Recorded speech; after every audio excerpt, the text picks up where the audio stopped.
Conversas Unitierra presenta Los latidos del corazón, memorias de la plaza de mercado.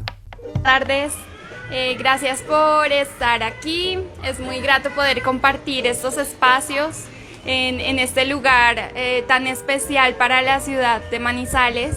Hoy nos encontramos en el pabellón de ramas de la plaza de mercado o la galería. Y tenemos a nuestra invitada Juliana, quien nos va a hablar de los latidos de la galería. Ella es historiadora de la Universidad de Caldas y nos va a contar sobre la historia de la plaza de mercado en un periodo de 1950 y 1980, donde emergen diferentes dinámicas en torno a este espacio, en donde varios intercambios, surgen relaciones entre los pabellones, las calles, los productos que se ofrecen y todo ese tejido social que hay y se presenta en este espacio tan bonito. Entonces, bienvenidos a todos nuevamente, a todas. El propósito de este Eche Chisme es que conversemos un rato, echemos chisme a ver cómo surge esta investigación y bueno, muchas gracias por aceptar la invitación. Bueno, buenas tardes para todas y para todos. Me contenta mucho que podamos estar aquí reunidos en la galería compartiendo este trabajo de investigación histórica que para mí fue todo un proceso lleno de alegrías, de compartires con las personas de la plaza de mercado, con los locatarios, que muchos de ellos hoy siguen siendo mis amigos y con los que sigo compartiendo. Este es un evento que planeamos entre el Semillero de Investigación, Asuntos de Campo y Escritura Antropológica de la universidad y el Tejido de Colectivos Unitierra. Dentro del semillero hay un espacio llamado Eche Chisme, en el que varias personas de la universidad o de otras universidades comparten sus trabajos de grado, sus investigaciones, sus proyectos. Y en este caso me invitaron para yo poder compartir lo que fue mi tesis aquí en la Galería de Historia. Aquí está el profe Luis Fernando, que fue mi asesor de tesis, la persona que me acompañó también en el camino. Está don Carlos Barrera, el historiador del barrio San José, una persona que ha habitado en este espacio desde que era un niño y me contó muchas historias sobre su caminar aquí en la galería.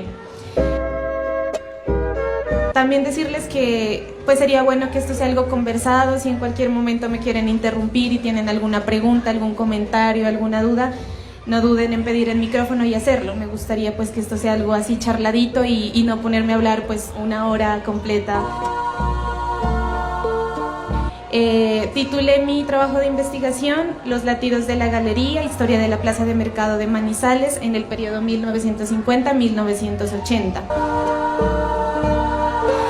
Los logos que ven aquí son de las organizaciones o colectivos que hacen parte de la plaza de mercado y que me apoyaron durante el proceso, y los colectivos en los que yo empecé a ser parte cuando decidí trabajar aquí en la galería. Yo siempre sentí que este no era un proyecto de solo mi persona, sino que todos los colectivos que aquí muestro, conformados por todas las personas que hacen parte de ellos, me ayudaron muchísimo, me abrieron las puertas del espacio, de los espacios colectivos, para poder compartir la historia y no solo hacer el trabajo académico como de puertas para adentro, ¿cierto? Entonces está Cristal de Sábila, que es una biblioteca infantil, pero también para los adultos, para las personas que habitan la galería, y es el espacio que estamos ocupando en este momento. Aquí es la biblioteca que apenas hace un año más o menos empezó a abrir y a funcionar diariamente. El Tejido de Colectivos Unitierra de Manizales y suroccidente colombiano, conformado por varias organizaciones sociales que se reúnen aquí en este pabellón para compartir sobre diversos temas de tipo ambiental, artístico, pedagógico, de los temas de la ciudad, de la organización territorial y demás.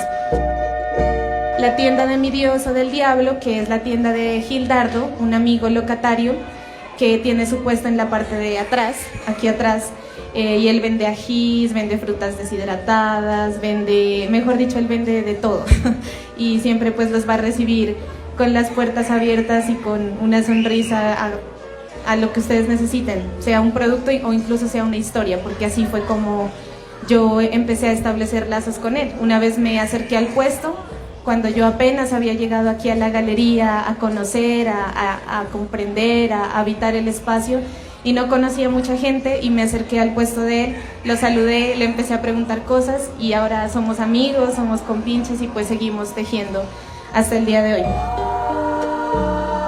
La Expedición Botánica Galería de Manizales, un proyecto del señor Germán Vallejo, un activista también fuerte de aquí de la ciudad, de los procesos territoriales de la galería, y yo diría que la sede principal de ese lugar es la cocina, que está aquí al frente.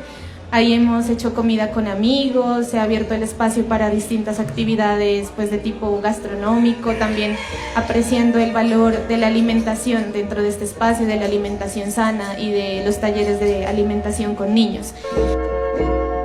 Y finalmente Color Tierra, que es un centro de estudios independientes y una editorial que financia y publica contenidos pues, de alta difusión. Ellos me apoyaron publicando un fanzine sobre la galería que más adelante pues, o al final se los voy a compartir. Entonces las fotos que miramos acá son la primera de los pabellones de la galería, la del lado de acá es una foto del pabellón central en la parte interior, y la foto que está del lado de allá es una foto de los años 50, 60 aproximadamente, o sea, de cuando apenas la galería empezó a funcionar. Y podemos ver que las dinámicas que están ahí en la calle son muy distintas a las que vemos ahora. Nosotros hoy en día salimos aquí y hay muchísimos puestos de todo un poco en la calle, en el piso, en mesas, en distintos puestos, hay locales, hay tiendas, hay como un sinfín de movimientos entre personas, entre negocios, y en ese momento pues se puede ver que la calle era como más vacía, como que había más control policial, más circulación de carros. Entonces es evidente en una sola foto la transformación que ha existido desde esa época, de los 50 a hoy, 2022, 70 años después casi, que pues ya las dinámicas han cambiado mucho. Y a partir de eso, pues yo me pregunté, o lo que quise hacer fue explicar cuáles fueron las principales transformaciones sociales en la Galería de Manizales durante el periodo 1950-1980. El primer objetivo en sí es justificar la importancia teórica y práctica de la memoria colectiva y las memorias individuales de los habitantes de la galería, ¿sí? El segundo objetivo fue analizar fuentes documentales de información, o sea, archivo. El tercer objetivo fue explorar las percepciones sensoriales o los 5 sentidos dentro de las conversaciones y los relatos que yo tuviera con las personas de la galería, para hacer una reconstrucción un poco más precisa del pasado en su cotidianidad. Para mí era importante en ese momento pues rescatar las diferentes sensaciones experimentadas en la galería. Entonces por eso ese objetivo, aunque fue difícil también como llevarlo a cabo. Y el cuarto objetivo fue contribuir al fortalecimiento de los colectivos sociales de la galería a partir de la creación conjunta de material artístico que dé cuenta pues de esa historia y de esa memoria que sigue aquí consignada. Entonces para eso pues fue que trabajé también con el tejido de colectivos Unitierra, trabajé pues con Cristal de Sábila, con Gloria, con Germán, con Álvaro, con Gildardo. Cuadramos pues como espacios de encuentro para hablar aquí en torno a la historia.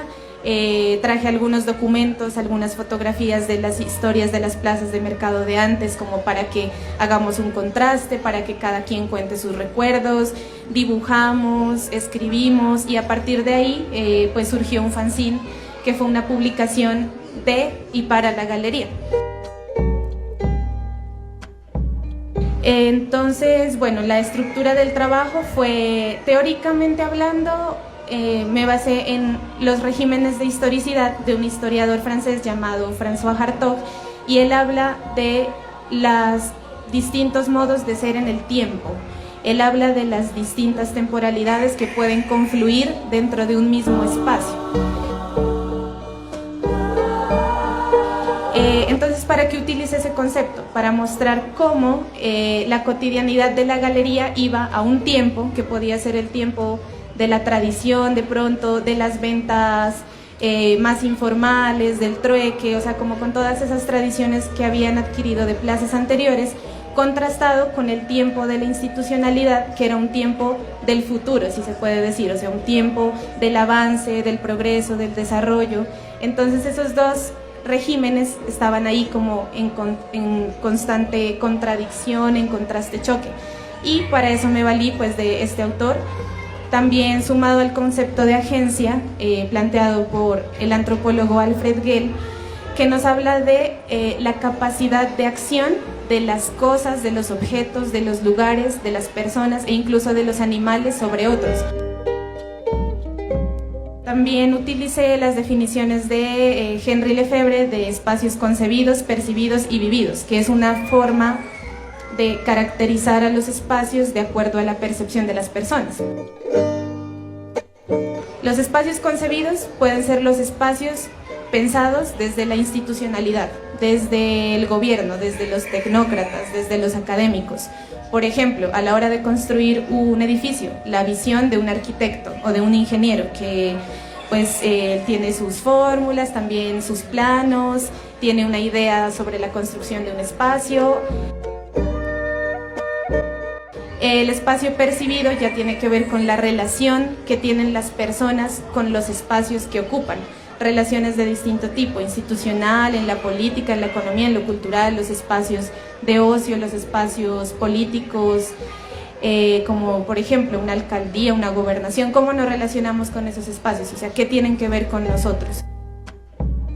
Y los espacios vividos ya son los espacios a los que les dotamos, si se quiere, de un significado, nos apegamos a esos lugares, sentimos afectividad hacia ciertos lugares por todo lo que nos brindan. Entonces, todos esos conceptos ahí son, pues yo lo vi como algo aplicable a este espacio. Y ya metodológicamente hablando, pues me basé en la historia social y urbana, social, porque estoy pensándome más en la gente que habita en la galería y no tanto en esas relaciones económicas de tipo político. Y la historia urbana también juega un papel fundamental porque pues finalmente la galería es un espacio situado en una ciudad de constante cambio, en la que para ese momento de su fundación pues estaban pasando un montón de cosas que también la influenciaban o también la incluían, más bien. La microhistoria es una corriente de pensamiento histórico de Italia, es una corriente italiana que habla sobre los pequeños grupos, las pequeñas comunidades o incluso una sola persona que nos puede hablar de la historia de algo mucho más grande, ¿no? O sea, cómo lo micro está relacionado con lo macro, cómo la historia de una persona o de un grupo de personas nos puede hablar de un fenómeno mucho más global. Entonces tomé como parte de eso también para poder explicar lo que pasaba en la galería en un contexto de ciudad moderna.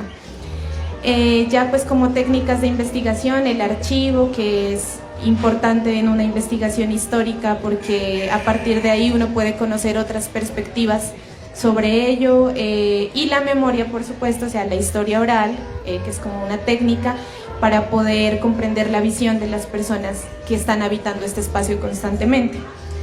De la IAP yo tomé algunos elementos, es que siento que la metodología que utilicé en parte fue como tomar de un poquito de aquí, de un poquito de acá, de un poquito de acá, como crear una cobija de retazos que se acomodara al espacio o la forma en la que yo quería como contar la historia. Entonces de la IAP tomé un elemento que es, bueno, IAP es Investigación Acción Participativa, Y de allí yo tomé elementos como la recuperación crítica de la historia.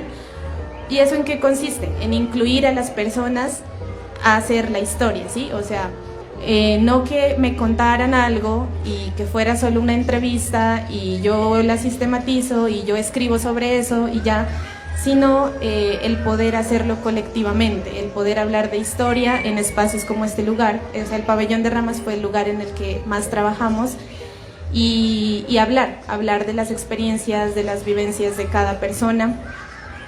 Y hacer algo con eso además, o sea, bueno, ¿para qué estamos contando esta historia? ¿Cuál es la importancia de hablar de la historia de esta plaza de mercado? Haciéndonos ese tipo de preguntas y también plasmándolas para que eso se pueda difundir y se pueda compartir más allá de este espacio. Ya el resto del trabajo pues se divide en 4 momentos. En el primero hago una contextualización histórica de las anteriores plazas de mercado de Manizales. Ahorita les profundizo en eso. El segundo capítulo habla sobre la galería en un contexto urbano y moderno. Esto quiere decir que la galería se construyó en un momento específico de la historia de la ciudad y bajo unos criterios específicos también. El tercer capítulo, que es temporalidades y espacialidades en conflicto, tránsitos de la galería y su sector, tiene mucho que ver con esto que les contaba de los regímenes de historicidad, de las multiplicidades de tiempos entrelazados en un mismo plano, en una sola temporalidad. Es decir, cómo chocaban esas decisiones institucionales y comerciales y comunitarias. Entonces, este es como el capítulo más grueso porque hablo de varios asuntos, como el surgimiento de los mercados libres, el surgimiento de las ventas ambulantes, el papel de las administraciones dentro de la galería, cómo era comprar en la galería. Y ya en el último capítulo, la historia que habita cuerpos y lugares, es un poco más personal, lo sentí, porque pues también hablo como de mi experiencia dentro del espacio, de cómo me ha cambiado a mí, de lo que ha hecho en mí, de lo que me ha aportado y de lo que yo he podido aportar a ellos, de todas las memorias compartidas. Entonces ahí comparto como un poco más extensamente todo lo que la gente me contó sobre el lugar.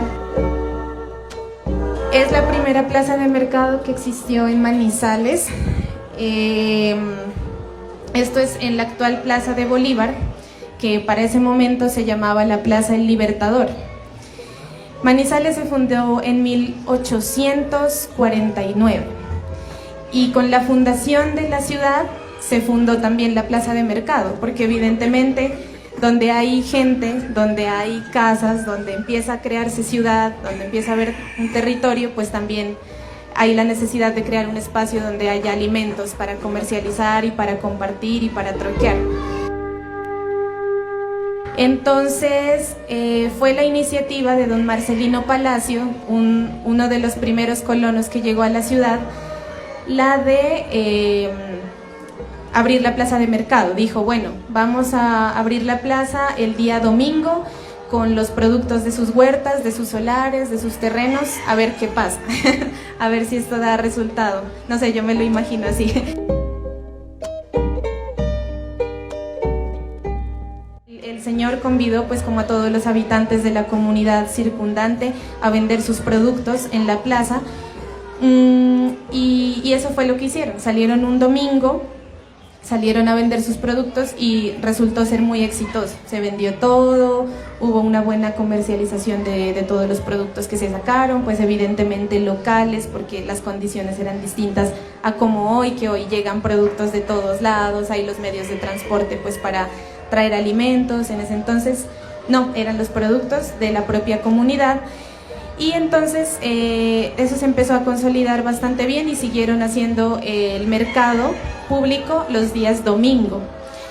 Hay un momento pues ahí como importante que tiene que ver con la plaza de mercado de ese entonces, y es la Guerra Civil de 1860, que es liderada por Tomás Cipriano de Mosquera. y él tenía unos ideales federalistas, liberales, y estaban en contra de las políticas centralistas de los conservadores. Entonces esa guerra atrae población flotante a Manizales, que genera una mayor demanda de alimentos entre combatientes, entre los mismos habitantes, entre las personas que llegaban acá a la ciudad. Bueno, el profe Luis Fernando me compartió unos documentos bien interesantes del archivo sobre esas épocas, y en uno de ellos se habla de que se quiere pasar el día de mercado de domingo a sábado. ¿Por qué? Porque el domingo es un día para el descanso y para la religión, que como la comunidad es esencialmente católica, es un día para que trabajadores, incluso animales, las bestias, lo menciona en el documento, descansen. Pasan el día de mercado del domingo al sábado. Eso fue por un acuerdo del Consejo Municipal en 1865. Entonces, bueno, uno ahí empieza a atar cabos y dice, ¿cómo si estábamos regidos bajo una constitución de corte liberal, la iglesia entra ahí a decir, no pueden hacer el mercado el domingo porque es un día para la religión y el descanso? Es porque creo que fue en el año 1863 que hubo un golpe de estado ¿cómo se decía? Del estado de Antioquia. Entonces Antioquia como que se libera de esas delimitaciones políticas de corte liberal, y pues tenía como todo el permiso de la iglesia para poder tomar este tipo de decisiones. Entonces, bueno, aquí en esta foto ya el mercado está mucho más constituido, ya vemos que hay puesticos con toldos que le llamaban a esos techos, mucha gente, seguramente entre esos pasillos había también animales, ganado, variedad de productos. Y más o menos en 1903, a principios del siglo XX, la alcaldía dice, no, la plaza de mercado ya no da abasto, o sea, ya no da para más, está a reventar, hay mucha gente, hay que trasladarla. Y es entonces cuando se construye la segunda plaza de mercado que existió en Manizales, que es la que vemos en la primera foto de arriba, y se ubicaba en donde hoy queda la Plaza Alfonso López, por donde es la iglesia de los Agustinos. Entonces, si se dan cuenta, esta plaza de mercado ya está mucho más planificada, ya no son los puesticos con los techos de tela improvisados, aunque la anterior plaza no es que fuera tan improvisada, pero pues sí era mucho más sencilla, más de pueblo, digamos, y aquí la alcaldía ya interviene, ya dice, tenemos que construir una plaza de mercado acorde también al modelo de la ciudad, tenemos que construir unos pabellones organizados donde se establezca el comercio formal. Entonces, bueno, construyen esta estructura. En la segunda foto, bueno, estas fotos, las dos de arriba, son de una película que se llama Manizales City, del año 1925, es como de las primeras películas que produce Manizales, yo creo. Y entonces ahí se muestran un montón de cosas maravillosas, así de que en Manizales había carnavales, se muestra esta plaza, se muestran así como las instituciones que habían construido, los edificios modernos.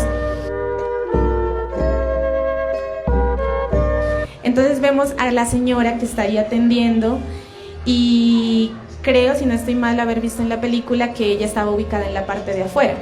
¿Y qué pasa? Que en ese mercado, a pesar de que ya se había reglamentado que haya formalidad y que los comerciantes estén adentro, había ventas ambulantes, de todos modos.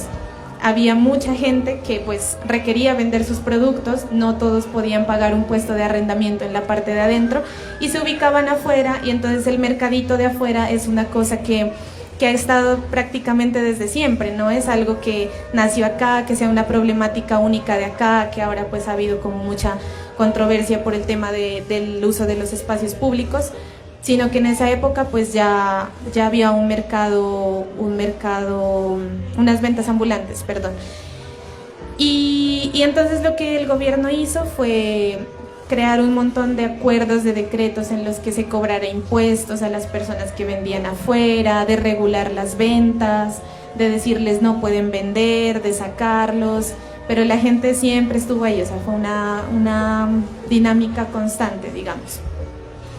Les voy a leer un fragmento de un cuento del escritor Rafael Arango Villegas, que a pesar de que es literatura, me parece que ilustra muy bien lo que era el movimiento del mercado en ese entonces, además que él recurre mucho a los sentidos para poder hablar de ese corre-corre del mercado y de cómo era el ambiente.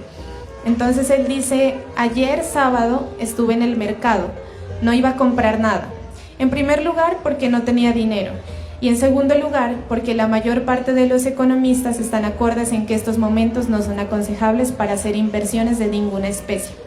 Iba únicamente a deleitar mi aparato digestivo entre un montón de comida y almacenar, como un camello, olores de fritanga dentro de mis fosas nasales. El paseo fue opíparo festín de los sentidos, especialmente del olfato y del visual. Aconsejo a mis camaradas, los pobres, los que no poseen bienes terrestres, ni aéreos, ni fluviales, que se echen con frecuencia un paseíto de esos. Son convenientísimos para la salud, especialmente para evitar la atrofia de los intestinos, que allá se distienden de una manera admirable. Yo me curé en un principio de atrofia, con solo un paseíto de unos 15 minutos. Entonces, como esa interacción con la plaza a partir de, bueno, yo no tengo nada de plata para hacer mercado, pero igual voy y disfruto de los olores y del paisaje de la comida y de las texturas y de los productos que allí se ofrecen.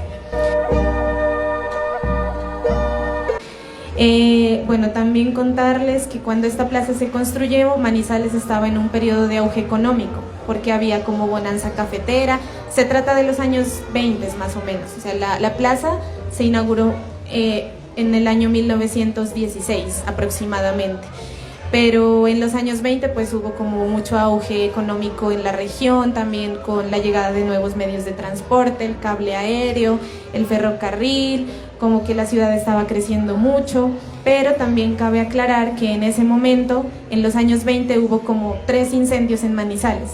O sea, eso fue una cosa muy grave que hizo que mucha gente se trasladara, que perdiera sus casas. Y bueno, en ese contexto es que se construye esta plaza de mercado. También funcionó más o menos hasta los años 40, que fue cuando también dijeron que ya la plaza no daba para más, que ya pues estaba como llena de muchas problemáticas, de mucha gente, que ya no, ese espacio prácticamente no era viable para la plaza. Hay una cosa que se llaman las fiestas del centenario de Manizales, o sea, cuando Manizales cumplió 100 años de fundación. Y en las fiestas centenarias lo que se hizo fue inaugurar un montón de obras públicas, de edificios, de vías, de colegios y festejar, o sea, hacer fiestas literalmente en torno a la celebración del cumpleaños de Manizales. Fue en ese contexto que se planeó construir esta plaza de mercado. Y entonces en la foto que vemos en la parte de acá abajo, están haciendo una fiesta en la antigua galería, o sea, en la de la foto de arriba. Y yo diría que es como de las últimas fiestas que se hicieron en el espacio, porque posteriormente esos pabellones se demolieron y la siguiente foto muestra pues ya el terreno aplanado y vacío. Antes de empezar a hablarles sobre la construcción de esta galería, sobre las fiestas centenarias, sobre por qué se construyó esta galería, hablarles del espacio en el que está construida la galería, que es el barrio San José.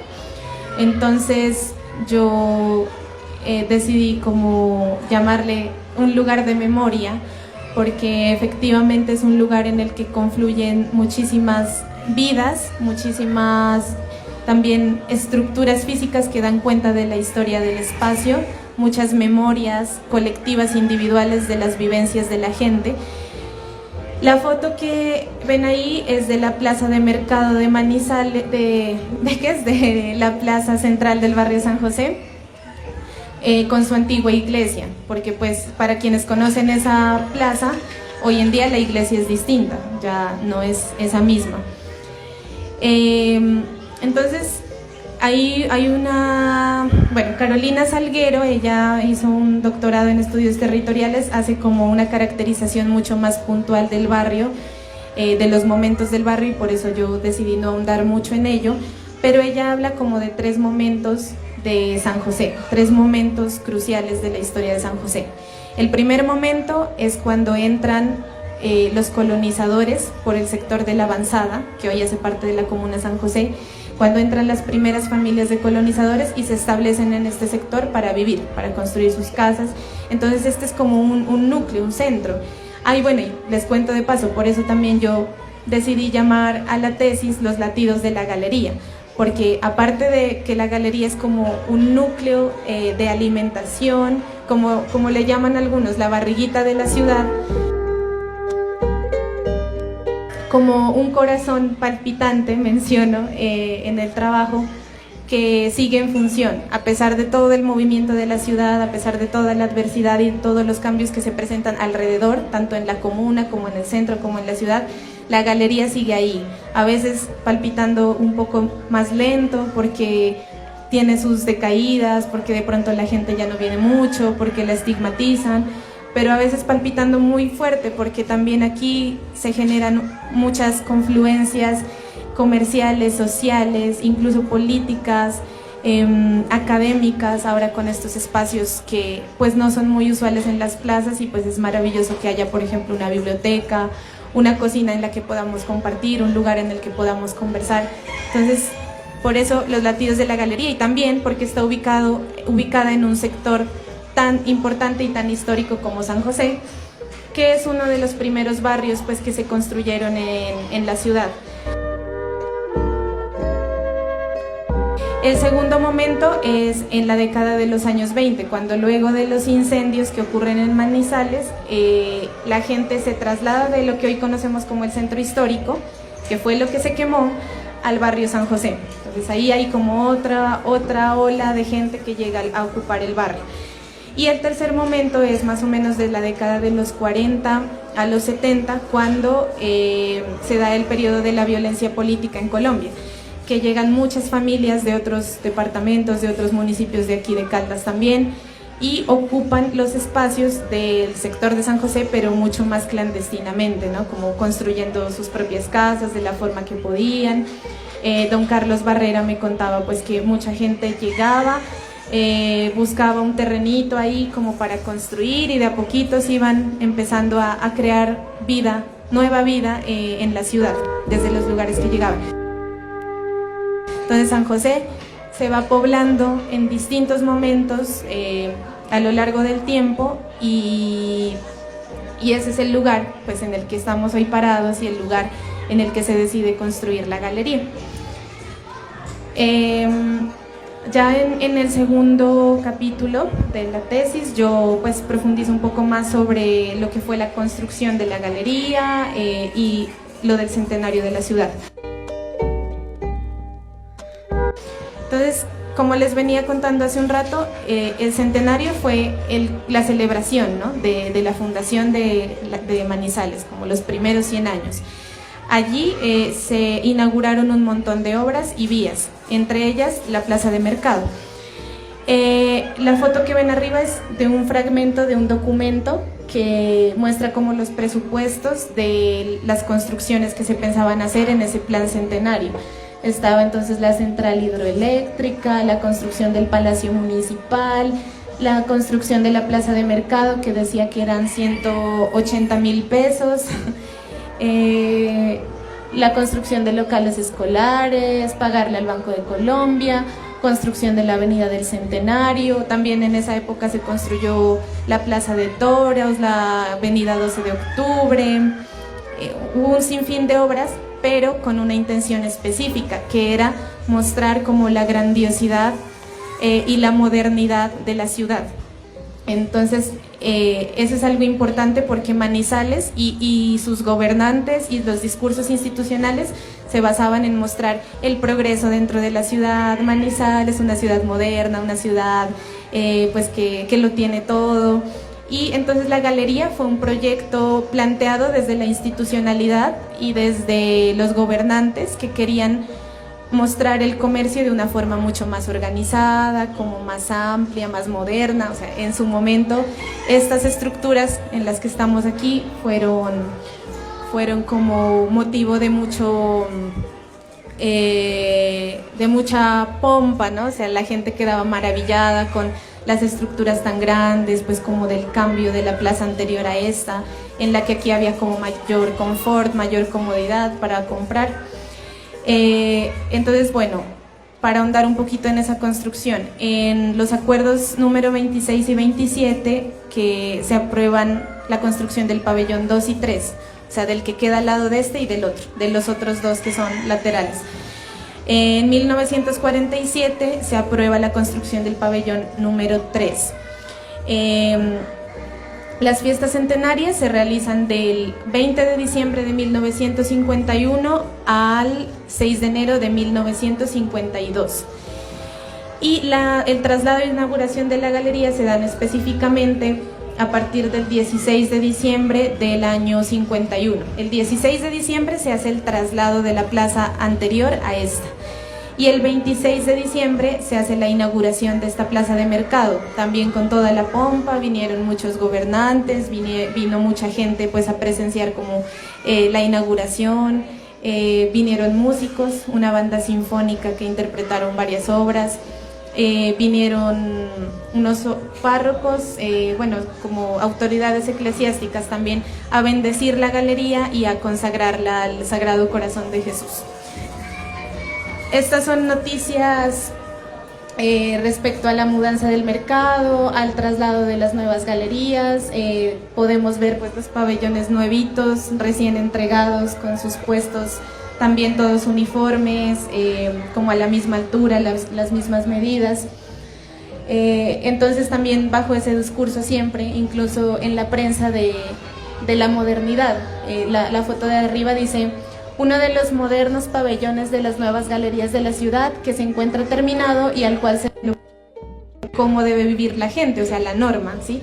Y aquí Ballesteros, Martínez y Sánchez nos hablan un poco sobre los espacios, sobre cómo las personas moldean los espacios, los cambian, los modifican, y hay como unas líneas que no existen realmente, unas fronteras que no existen. Entonces dice: el espacio urbano es un lugar que no tiene límites espaciales fijos, es volátil y sus fronteras varían constantemente, no tiene un lugar asignado, en tanto son los transeúntes quienes lo caracterizan, a pesar de las intenciones de la urbanística. La calle, por tanto, es reelaborada por las prácticas y discursos de sus usuarios. Los diseñadores de las ciudades, los urbanistas, buscan moldear la cultura urbana, dando a los ciudadanos un parque, una plaza, una calle que deben usar evitando el conflicto. En estas pretensiones de la mejoría material, la municipalidad diseña ciudades funcionales y sus diseñadores buscan eficiencia en los espacios que construyen a partir de una legibilidad de la estructura. En síntesis, buscan apaciguar la inestabilidad de lo urbano. Cosa que, pues como les he venido contando a lo largo de la exposición, no pasaba en este espacio y no ha pasado hasta el día de hoy, porque si bien la norma interviene, la institucionalidad interviene en espacios como la plaza de mercado, aquí se manejan unas dinámicas propias también, que se rigen en parte por los comerciantes, por las personas que realmente conocen y habitan el lugar. Entonces, por ejemplo, a pesar de que la galería haya sido un espacio concebido desde la institución, desde la alcaldía, pensado desde la alcaldía para su construcción, fueron las personas las que realmente le dieron vida al lugar, las que lo fueron transformando, moldeando, las que llegaron y lo empezaron a ocupar sin ningún tipo de permiso, por ejemplo, a causa de las ventas ambulantes, a causa de la llegada de tanta población que vio en la galería un lugar que los acogía, ¿no? Laboralmente, socialmente, y pues para ejercer distintos tipos de actividades.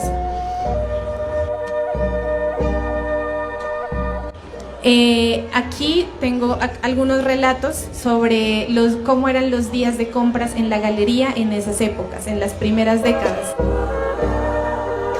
Excelente, excelente el trabajo realizado. Antes de retirarme quiero contarle un poquitico a los asistentes que aquí donde está el pabellón de carnes existió una plaza de toros. De las 13 o 14 que tuvimos en Manizales, aquí hubo una.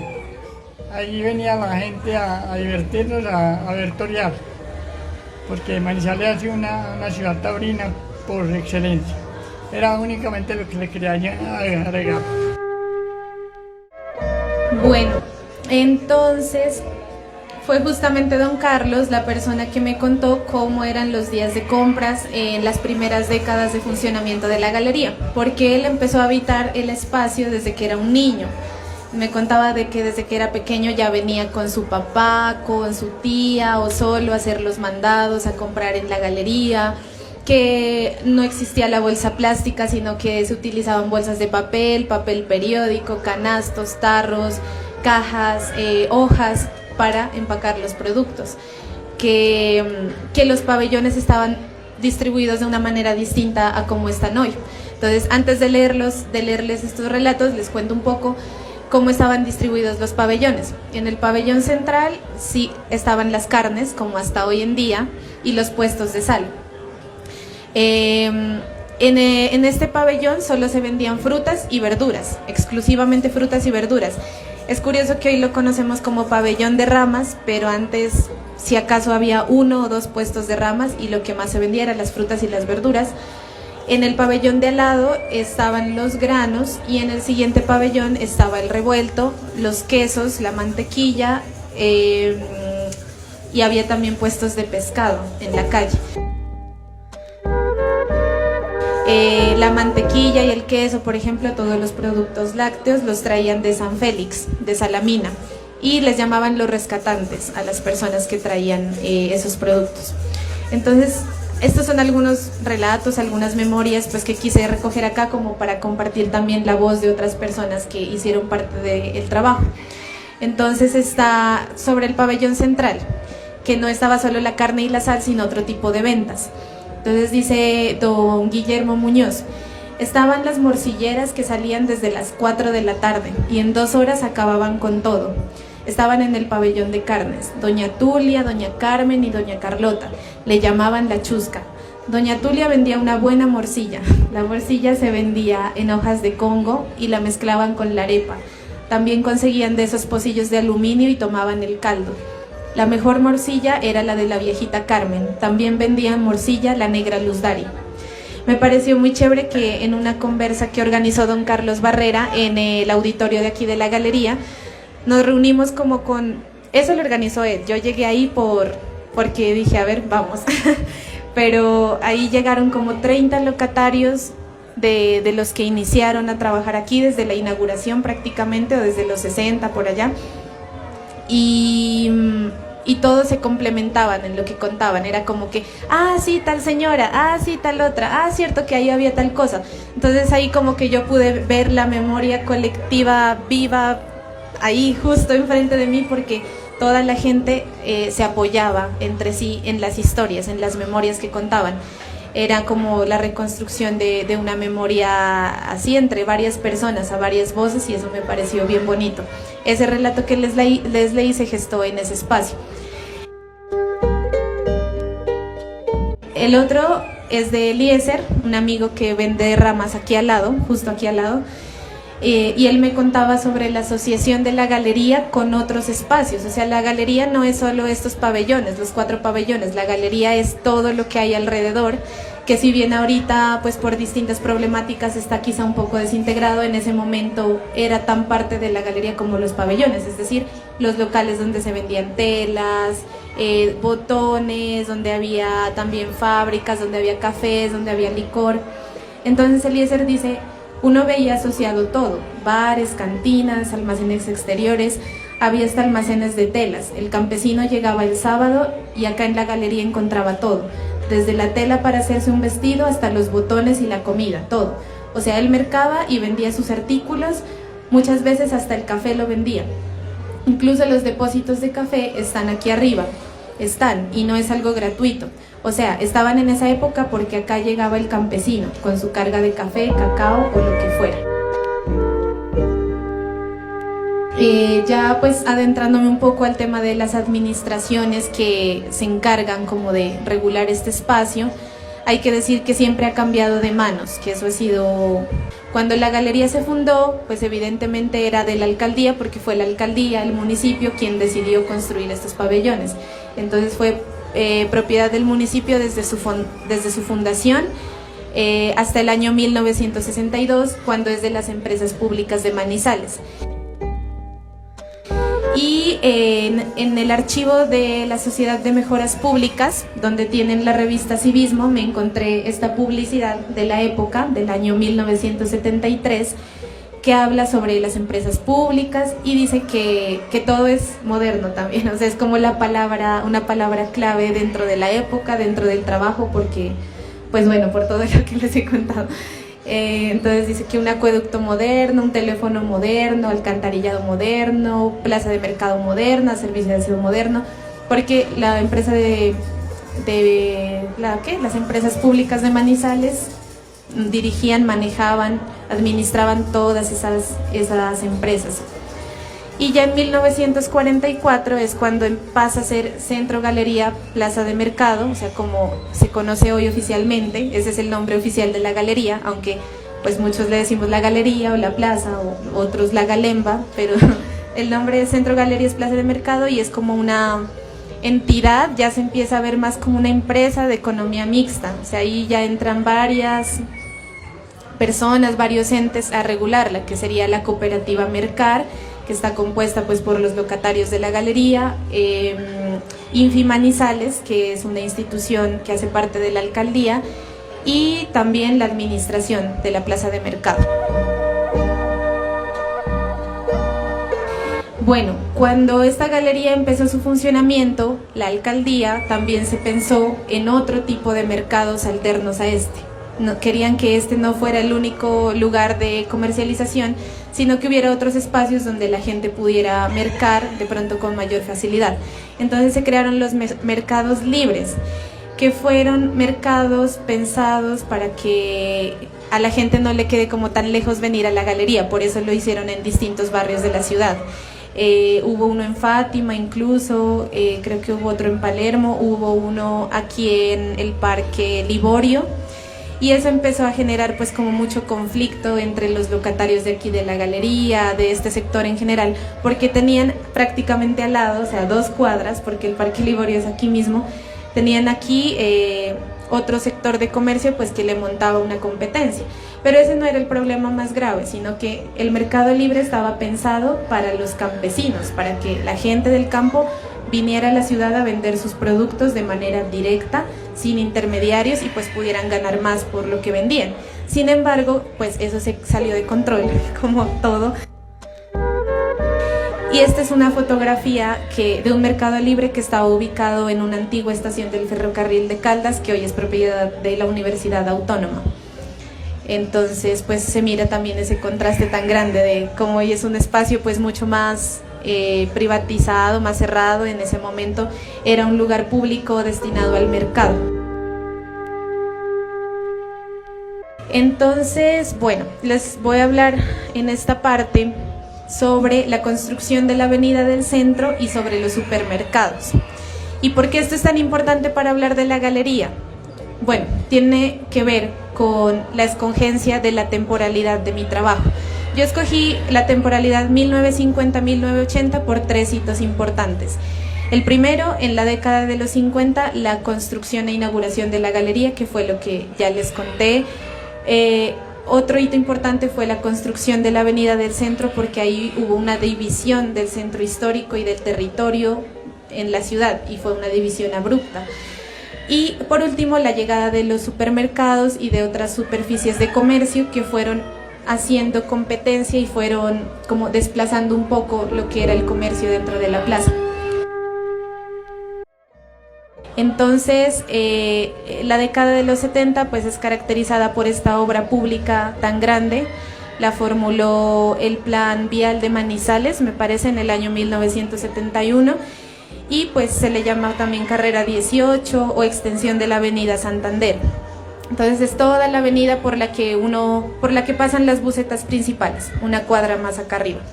Entonces eso en que afectó a la galería y al sector de San José en particular, en especial, que hubo como una división del territorio, que si bien San José antes era tan parte del centro, ahora con esta avenida pues ya se empezó a separar este espacio de la ciudad entre el centro histórico, como dice Carolina Salguero, el centro histórico con mayúsculas, el centro histórico oficial, y un centro tradicional que viene a ser San José, donde está ubicada la galería, y distintos barrios que ya empieza a ser como más segregado. Y es curioso que a pesar de que estamos tan cerca del centro, o sea, estamos que como a unas 2-3 cuadras, a pesar de que la distancia espacial sea tan pequeña, la distancia social, ¿sí?, es mucho más grande, porque la gente de pronto muchas veces evita venir acá porque de pronto no saben dónde es, o no, mejor tengo el supermercado más cerca de la casa, del barrio, mejor compro aquí y pues no voy a la galería. Entonces es ver cómo un proyecto vial afecta tanto a la vida de una comunidad comercial en específico, y pues también cómo esa construcción en su momento afectó a un montón de viviendas y de casas que estaban ubicadas donde hoy es esa avenida.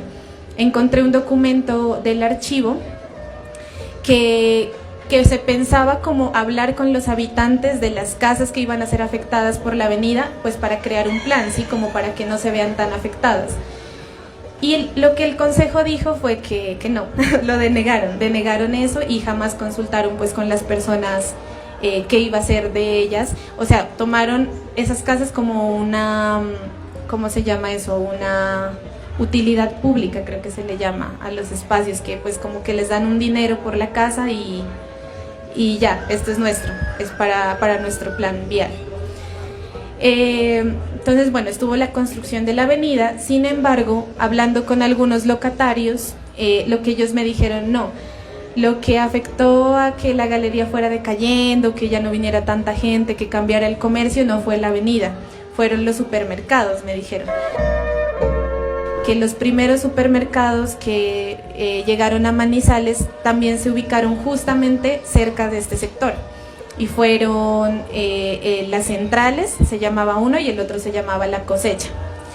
Y también es muy curioso que como que como un Pac-Man que se va comiendo así a los... El fantasma era el supermercado de La Cosecha, y se lo comió la Olímpica, que es el supermercado que todavía está aquí, ubicado al lado de la galería.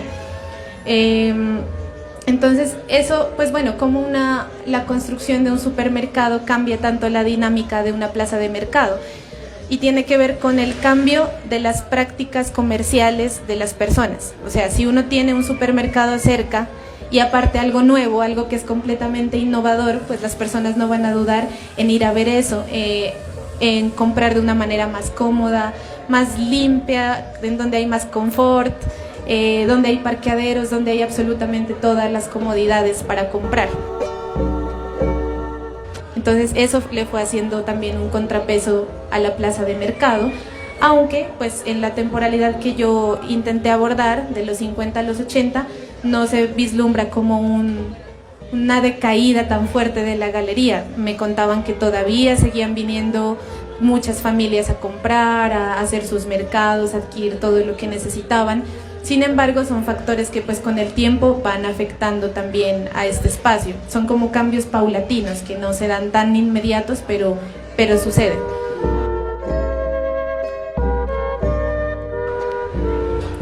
Estas son algunas noticias respecto a las plazas, a los supermercados, que encontré en la revista Civismo también. Entonces, por ejemplo, esta dice: Supermercado de Palermo es empresa definida. Lo estará instalando con familiar hacia el segundo semestre del año en curso. Esto es del año 74. Según las informaciones que nos fueron suministradas, se cuenta con la suficiente financiación para darle a la ciudad el mejor supermercado, con zonas de estacionamiento y pabellones para que circulen los compradores y se ofrezcan los mejores víveres y las mejores mercancías. La otra dice: Mercaldas ya supera el nivel de 1.000.000 de pesos en ventas durante un solo día y siguen para arriba. Como diría cualquiera, pues cada semana es mayor el número de compradores que les llegan. Su gerente, don Oscar Jaramillo, nos declara especial satisfacción por este hecho, que significa una total acogida del público para el servicio que se le está prestando con la venta de víveres y distintos artículos de consumo popular a precios razonables. Y ya como para que podamos hacer esto también más conversado, les hablaré un poquito sobre la última parte del trabajo, que habla más que todo sobre las memorias asociadas a las experiencias que los comerciantes han tenido aquí a lo largo de los años en la galería, la transmisión de conocimiento familiar de sus padres a los hijos que continúan con el local, el conocimiento hacia los alimentos, hacia las plantas, todo lo que ellos transmiten y cómo esa experiencia pues ha calado en mí, en mi vida personal y en mi accionar. Les voy a leer una cita de don Hernando López López, que fue un locatario de la galería, que ya murió, pero él dejó un libro escrito sobre las memorias de las galerías y pues para mí ese fue un insumo supremamente valioso porque creo que ha sido el único locatario que ha dejado por escrito todo lo que vivió aquí. Entonces él nos dice: toda la gente de la plaza, locatarios en general, de todos los pabellones, terciadores, carretilleros, mandaderos, todo ese multifacético mundo del pueblo fueron formando mi hábitat durante casi 50 años y me enseñaron tantas cosas como en una universidad. Allí aprendí a ser humilde, paciente, respetuoso, a compartir con los demás, a escuchar, a darme cuenta de que lo que vale en la persona no es el dinero que posee ni su ropa, sino sus valores espirituales. Aprendí que el mundo de los pobres es mucho más rico que el mundo de los ricos, más solidario, menos exigente y mucho menos egoísta. Es un libro muy lindo que pues quien lo quiera tener, yo se los puedo rotar para que le saquen fotocopia porque solo está en físico y existen, yo no sé, muy pocas copias. Entonces él nos habla pues como su experiencia desde dentro cuando era locatario de la Plaza del Mercado.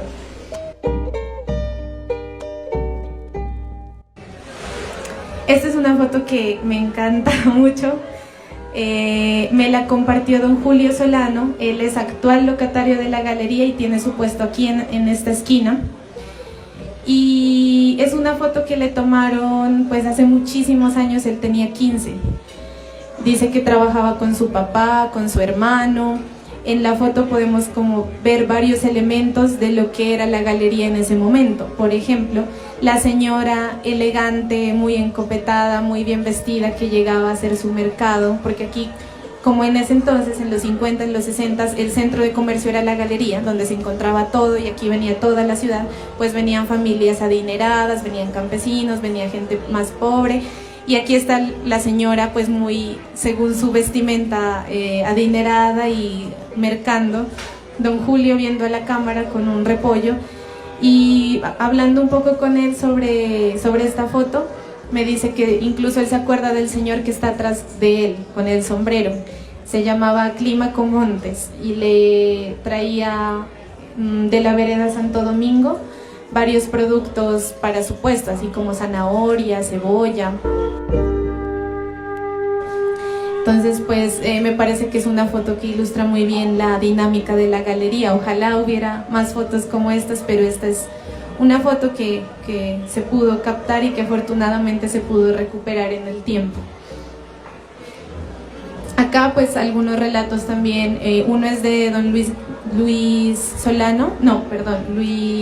Gallego, que trabaja en el pabellón de Revuelto, y el otro es de Eliezer. Entonces don Luis nos dice: yo no he trabajado sino con mi papá, no más, al único que le trabajé, como digo yo, sí señora, trabajamos en comunidad, estaba él, mi persona y otro hermano mío.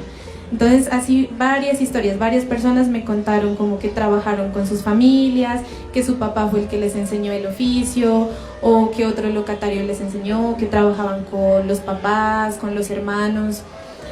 Y también Eliezer me contó sobre cómo el papá de él llegó a habitar este pabellón.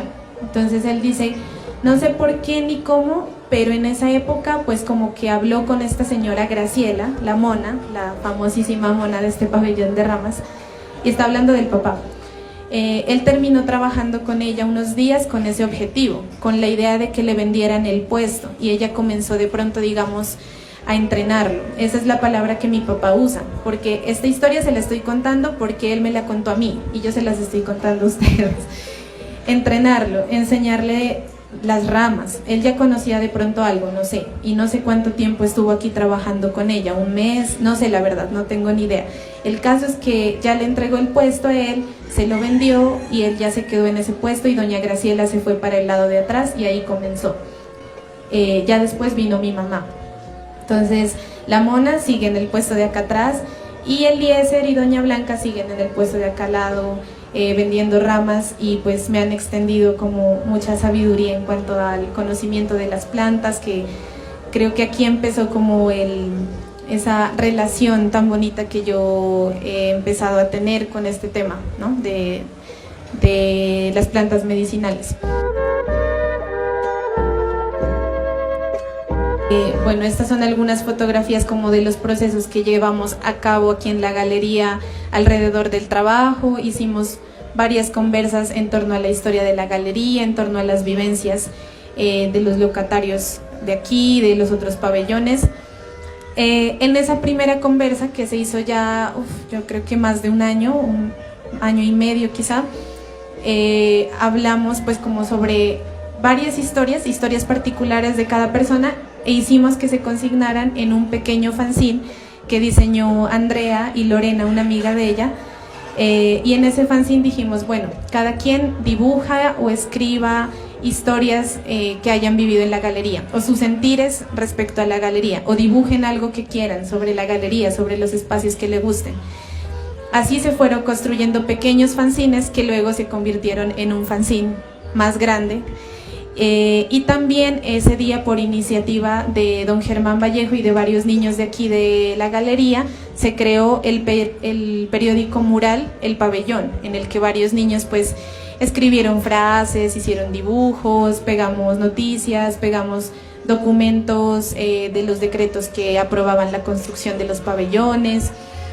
Entonces, a partir de ese pabellón, de la idea del periódico mural, se decidió hacer un periódico fanzine que tuviera de todo un poco, como noticias sobre la galería, sobre las problemáticas actuales, pero también sobre la historia, sobre los sentires de las personas a través de la poesía.